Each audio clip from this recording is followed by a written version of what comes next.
Et coucou, j'espère que vous allez bien. Et oui, c'est de ma voiture que je vous fais cette présentation parce que c'est venu de manière complètement spontanée. Donc j'écoute mon enfant intérieur et comme je l'écris, l'adulte le sécurise. Moi, c'est Valérie, thérapeute, formatrice et autrice.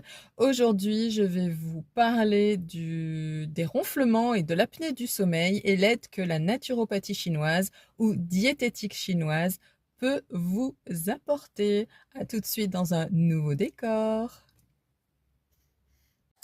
Et me revoilà donc pour vous expliquer d'abord qu'est-ce que l'apnée du sommeil et le ronflement.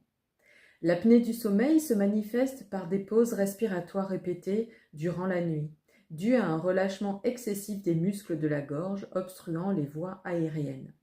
Le ronflement, bien que généralement bénin, peut être un signal d'alerte. Parmi les facteurs aggravants, les polypes nasaux occupent une place importante. Ces excroissances bénignes, formées dans les muqueuses des sinus et des fosses nasales, obstruent les voies respiratoires supérieures, modifiant ainsi la qualité du flux d'air. En conséquence, la respiration buccale devient plus fréquente, accentuant les ronflements et favorisant une congestion nasale chronique. Cette obstruction peut aussi rendre des épisodes d'apnée du sommeil plus fréquents et plus sévères.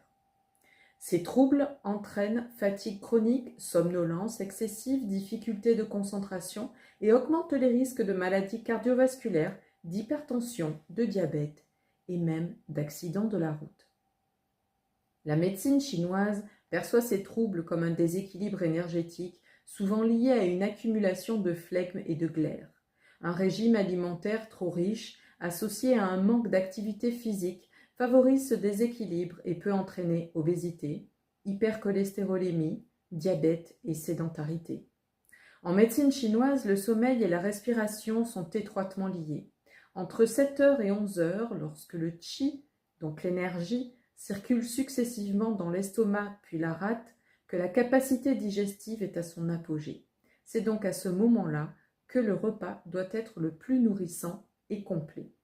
Le midi, l'énergie du cœur favorise la transformation subtile des nutriments en sang pour nourrir corps et chêne, le chêne étant l'esprit du cœur.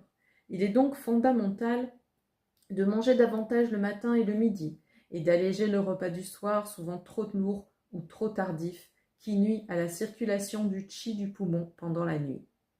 La rate est l'organe pivot de la transformation des aliments et des liquides. Lorsqu'elle est tonifiée, elle permet une digestion efficace, une bonne clarté mentale et empêche la formation de mucosité. Du point de vue des aliments, les aliments à éviter.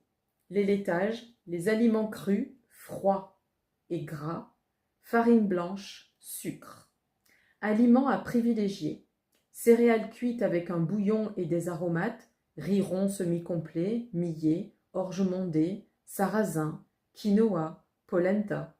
Épices réchauffantes, cannelle, clou de girofle, cardamome, poivre de Sichuan, anis étoilé, curcuma, fenugrec.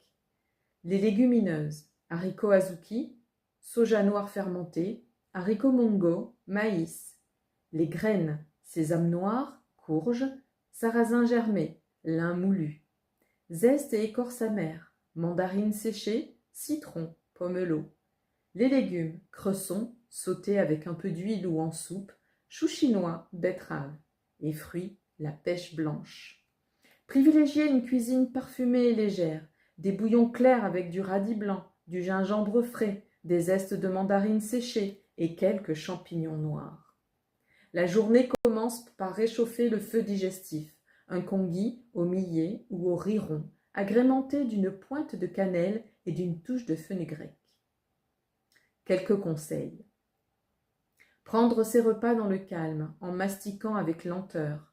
La médecine chinoise privilégie 37 mastications. Favoriser de courtes marches légères après les repas pour activer en douceur la digestion sans épuiser les forces.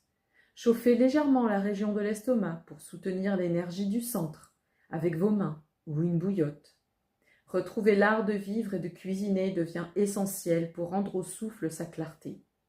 Manger chaud, simple et à heures régulières permet de restaurer la cadence naturelle du qi.